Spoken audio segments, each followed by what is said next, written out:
Do you have those moments when you're engrossed in work all day, coming home late at night, and feeling exhausted? Do you tell yourself it will get better and that you need to keep pushing ahead? No matter how successful you are at work or how outstanding your achievements are, there will always be those moments of frustration and lack of fulfillment. Because you're eager for more. I want to be better. You're probably already starting to realize this road will never end. Well, you are not alone. Thousands of women and girls literally share the same experiences and feelings, and so have I. I can still remember the hopelessness more than 2 decades ago when I started my own business. An investor turned me down for no reason. We had to move to a borrowed tiny office next to a toilet with only broken chairs. But we kept pushing. Our business was booming. And now we serve almost 60 million buyers all over the world. Long before that, in 1993, I joined Microsoft and was promoted as the youngest department manager ever in mainland China. But I soon realized, as a female entrepreneur, I had to prove myself maybe 3 or 4 times more than my male counterparts if I hoped to be promoted. It was so common at that time. Time again, I would be passed over for a promotion. And I would try to see the strengths of a new manager and try not to be angry. The story repeated itself during my first few years. But I was adaptable. I had to be. I don't regret those early days. They showed me how I wanted my own companies to be and what I didn't want them to be.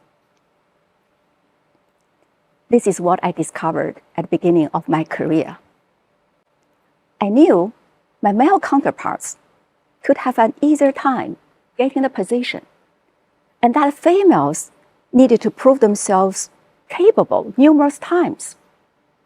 More than that, though, I also knew that complaining would drain my energy and put me even farther from my goal.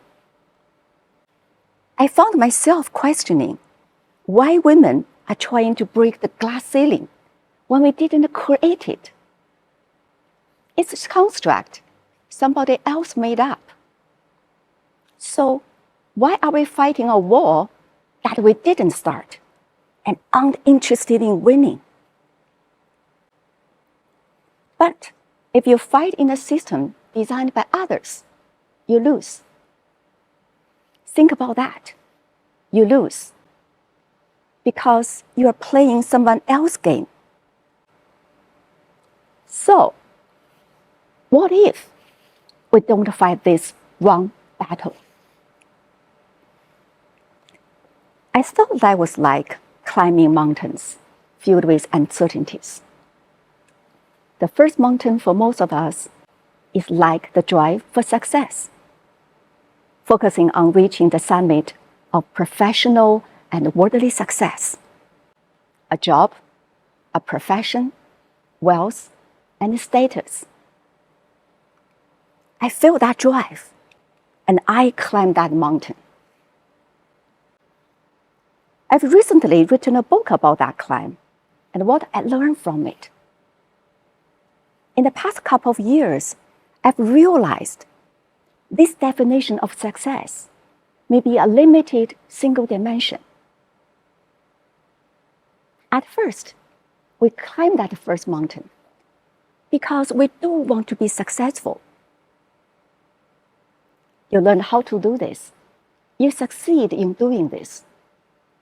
Sometimes it takes a while, but you will climb and conquer it. But what happens then? For example, you've climbed this mountain and then realized there are higher peaks to conquer. It's like you're playing an endless game and constantly dealing with anxiety and every present dream of competition. What if we turn away from this endless game and turn within? Our inner thoughts, our inner strengths, our inner dreams. I believe the biggest obstacles for most women is not from the outside, but in most cases, from the inside. The first thing to conquer is your feelings of limitation. If you can gain energy and pursue what you want inside, you will find that energy and grow yourself into what you want to become. My approach was, okay, this time I did not get the promotion. And I'm going to prove myself again while I keep learning all I can. I'm not saying I had to have only the positive feelings, but I've had very few negative emotions because I intentionally adjust my mood from negative to positive. My little tips is to look at two sides of coin because fortune and misfortune are two buckets in the same well. Just like my early stage career story. If I got promoted too early, I may not have been experienced or capable enough to perform in the senior management role. If we pursue only the first mountain, our lives will be full of conflicts and competition. There will be no peace but fight in the endless game. Ultimately, I know that we can't rely on anything outside. We must rely on our inner strengths. We must discover our inner mountain.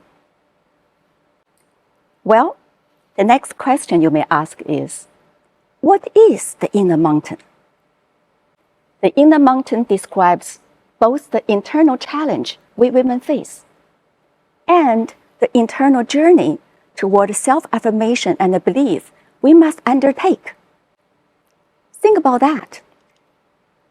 When you're driving through a storm and see the rain falling on the windshield, you can look at the rain two ways. You might easily find the rain annoying, slowing down traffic, and getting you wet. However, in another way, you can also enjoy the scent of falling rain, and the sound of it can bring a peaceful feeling to your soul. Can you feel the difference? How you perceive something or someone depends on the angle you view them.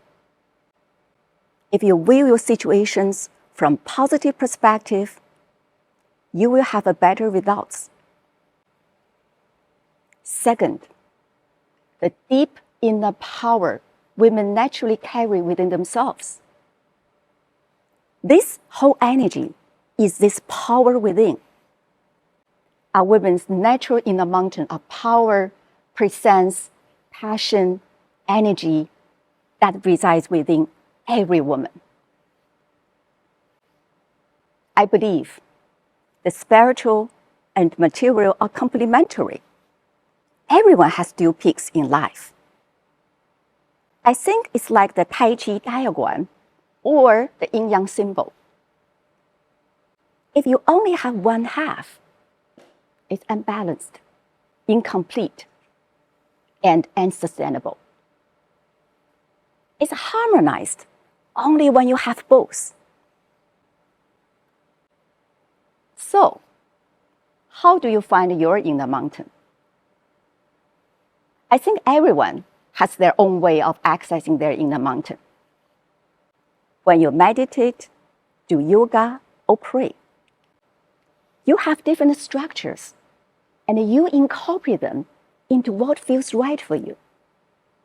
You move from what you are told you should be and do to who you are.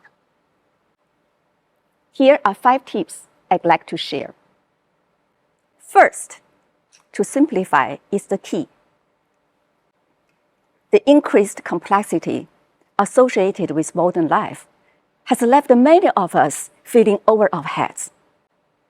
We overthink and are overwhelmed, stuck in one or both poles of worry and exhaustion.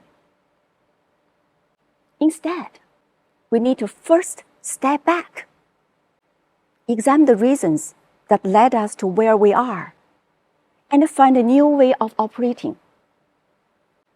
I think what I call the true heart desires are always there. That's where your feelings of hope and your true voice resides. You need to keep it simple. Clear your mind to leave some space for the voice in your heart to speak up. If the voice speaking up, then there's usually a reason, and you should listen. Next, enjoy a moment of solitude. I started to talking to my heart before I knew what solitude was. So I didn't have an actual plan then. But when I recall my journey over the years, I find I enjoy a moment of peace and solitude of my mind. Try to reach the status of just being yourself. Then, with that quiet mind, you may be able to better hear your inner voice. Next, I find connecting nature helps. For me, a connection with nature helps me talk to my heart. This is capability carried on from my childhood. Nature does not wear makeup the way humans do. And nature is always like what it is, unless humans pollute it. Our heart knows what we want. But sometimes it can also be polluted by desires for fame, respect, fortune, hatred, jealousy, and fear. Also, you might give journaling a second try. It might surprise you. I once kept a diary, writing down what my heart felt during the day alone. This is one way I explored and communicated with myself in my early times. If journaling doesn't work for you, there are so many other ways to communicate with yourself. Perhaps it's a long walk, or a reflective time resting by the lake. The key is when you find a way to talk to your heart, you may uncover a desire you've long buried, or perhaps discover something surprisingly new. In stirring these feelings, you may also be motivated to act on them. And finally, my recent finding is meditation. Meditation is one way many of us of different beliefs gain inner peace. It can also be a channel to talk to your heart because of that peace. But don't forget, all those are just my tricks to find my inner mountain. Your way is the best for you. As you can see by now, every one of us has a way to connect with our higher self. I believe everyone can find their own way if you believe in the magic and the power of talking to your own heart. And this is really important. Once you're successful, you bring others along. That's why I wrote my book. That's why I stand on the stage today. Because I want to tell you, there is another way to discover your inner mountain. Because in seeing yourself, you are also able to enlighten others. And that is the sustainable way forward for our fragile and beautiful world.